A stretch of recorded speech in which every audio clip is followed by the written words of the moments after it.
بسم اللہ الرحمن الرحیم۔ آج ایک مسئلے کی وضاحت کرنا ضروری سمجھتا ہوں۔ آج کل لوگوں نے ایک عادت سی بنا لی ہے کہ چند دنوں میں تراویح کے اندر قرآن کریم کو مکمل کر لیتے ہیں اور بس اس کے بعد تو چھٹی ہی ہو جاتی ہے۔ یعنی کہ تراویح کی نماز میں جلدی قرآن کریم کو ختم کرنا یہ لوگوں کی ایک عادت بن چکی ہے، اور اس میں پھر ایسا کرتے ہیں کہ امام صاحب اکیلے تراویح میں قرآن کریم پڑھ رہے ہوتے ہیں، چند لوگ پیچھے کی صف میں جو ہے امام صاحب کے ساتھ میں کھڑے ہو کر کے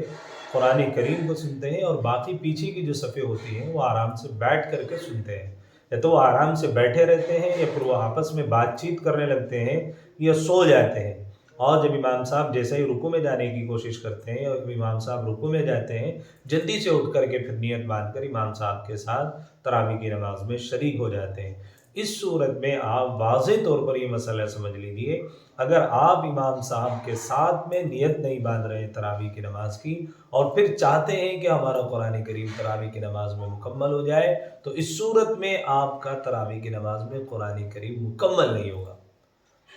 تراویح کی نماز میں آپ کا قرآن کریم مکمل اس وقت ہی ہوگا جبکہ امام صاحب کے ساتھ میں آپ نے فوراً نیت باندھی ہو اور توجہ سے قرآن کریم سنا ہو۔ عام طور پر لوگ پیچھے بیٹھے رہتے ہیں اور پھر یہ سمجھتے ہیں کہ انہوں نے قرآن کریم تراویح کی نماز میں مکمل سن لیا ہے، حالانکہ قرآن میں اللہ تبارک و تعالیٰ نے کہا وَإِذَا قُرِئَ الْقُرْآنُ فَاسْتَمِعُوا لَهُ وَأَنصِتُوا لَعَلَّكُمْ تُرْحَمُونَ، کہ جب اللہ کا قرآن پڑھا جائے تو اس کو خاموشی کے ساتھ دھیان اور توجہ سے سنا جائے، لعلکم ترحمون، تاکہ تمہارے اوپر رحم کیا جائے۔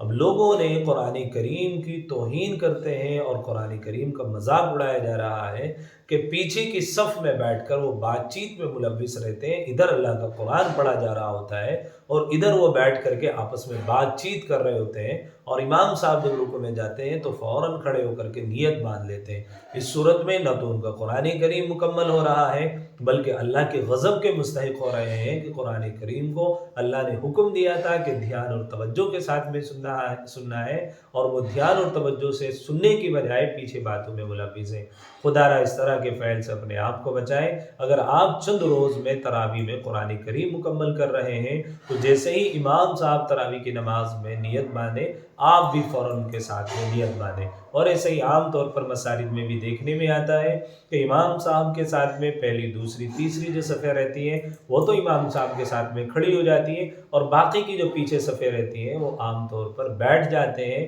یا آپس میں بات کرتے ہیں۔ یہ انتہائی بری حرکت ہے، اس لیے خدا را اپنے آپ کو اس سے بچائے۔ اور تراویح کی نماز ہے، رمضان المبارک کا مقدس مہینہ ہے، اللہ کے نبی کی حدیث ہے من قام رمضان ایمانا و احتسابا غفر له ما تقدم من ذنبه وما تأخر، کہ جس نے رمضان المبارک کے مہینے میں ایمان اور یقین کے ساتھ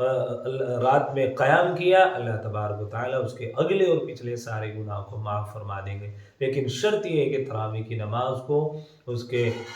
آداب اور مستحبات کی رعایت رکھتے ہوئے جو اس میں قرآن کریم پڑھا جاتا ہے اس کو دھیان اور توجہ سے سنا جائے، تو اللہ کے نبی صلی اللہ علیہ وسلم کی طرف سے یہ بشارت سنائی گئی۔ اس لیے خدا را یہ جو فعل جو لوگوں میں آج کل چل رہا ہے کہ پیچھے بیٹھے رہتے ہیں، اس سے اپنے آپ کو بچائیں۔ اللہ ہم سب کو عمل کی توفیق نصیب فرمائے۔